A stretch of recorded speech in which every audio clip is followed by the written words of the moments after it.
Hello guys, അപ്പം ഇന്ന് പുതിയ എയർ ഫ്രയറുടെ ഉദ്ഘാടനമാണ്. അപ്പം അതിന് വേണ്ടിയിട്ടൊരു ഫുൾ ചിക്കനാണ് വാങ്ങിയിട്ടുള്ളത്. ഷവായ ഉണ്ടാക്കാമെന്നാണ് ഏട്ടൻ പറഞ്ഞത്. അപ്പം അതിനേക്ക് ബട്ടറൊക്കെ വാങ്ങിയിട്ടുണ്ട്. സംഭവം ഫുള്ള് കണ്ണേട്ടൻ സെറ്റ് ചെയ്തോളാന്ന് പറഞ്ഞു. എന്നാൽ പിന്നെ നോക്കി നിന്നാൽ മതിയല്ലോ, എന്നാൽ വീഡിയോ എടുക്കാമല്ലോ എന്ന് വിചാരിച്ചു. മസാല ഒക്കെ നേരത്തെ കണ്ണേട്ടൻ തേച്ച് വെച്ചിട്ടുണ്ടായിരുന്നു. പിന്നെ ബട്ടർ നന്നായിട്ട് അതിൽ തേച്ച് പിടിപ്പിച്ചു. എന്നിട്ടൊരു ഫുൾ കോഴി ഗൈസ് മസാല തേച്ച് അതിലേക്ക് വെക്കുകയാണ്. അങ്ങനെ ചിക്കനൊക്കെ അതിൽ വെച്ച് കണ്ണേട്ടൻ്റെ മസാല ഒക്കെ എല്ലായിടത്തും ആക്കി കൊടുത്തു. പിന്നെ നേരെ അതിനുള്ളിലേക്ക് കയറ്റി. പിന്നെ 1.5 മണിക്കൂറാണ് വെച്ചത്. പക്ഷെ ഞങ്ങൾ ടൈം വെച്ചത് മാറിപ്പോയി. പിന്നെ ബാക്കോട്ട് തിരിക്കാൻ പറ്റില്ല, സാരില്ല, അങ്ങനെ നിന്നോട്ടെ എന്ന് വിചാരിച്ചു.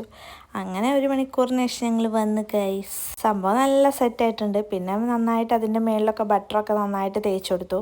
പിന്നെ തിരിച്ചിടാനുള്ളൊരു തന്ത്രപ്പാട്ടിലായിരുന്നു. നല്ല ചൂടുണ്ടായിരുന്നു. അങ്ങനെ തിരിച്ചിട്ട് അവിടെ നന്നായിട്ട് ബട്ടർ എല്ലായിടത്തും തേച്ച് കൊടുത്തു. ബട്ടർ തേച്ചുകൊണ്ട് എനിക്കതിൻ്റെ ടേസ്റ്റ് ഇഷ്ടപ്പെടുമോ എന്നുള്ളൊരു ഡൗട്ട് ഉണ്ടായിരുന്നു. പക്ഷേ സംഭവം എന്തായാലും നോക്കാമെന്നുള്ളൊരു ഇതിലായിരുന്നു ഞാൻ. അങ്ങനെ അതും 1 മണിക്കൂർ കഴിഞ്ഞെടുത്തു.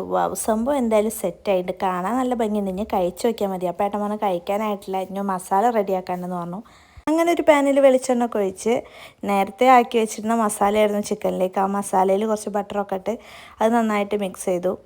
അപ്പോൾ ഏട്ടൻ പറഞ്ഞു ചിക്കനിലേക്ക് പൊറോട്ട ഇതൊന്നും വേണ്ട, നോർമൽ ദോശ വേണമെന്ന് പറഞ്ഞു. അങ്ങനെ അരിദോശ ഉണ്ടാക്കി. പിന്നെ നേരെ കഴിച്ച് നോക്കാനുള്ള പ്ലാനായിരുന്നു. പക്ഷെ എനിക്ക് ആ മസാല ഇഷ്ടമായില്ല. ഞാൻ ചിക്കൻ മാത്രമേ കഴിച്ചുള്ളൂ. ചിക്കൻ എന്തായാലും അടിപൊളിയായി.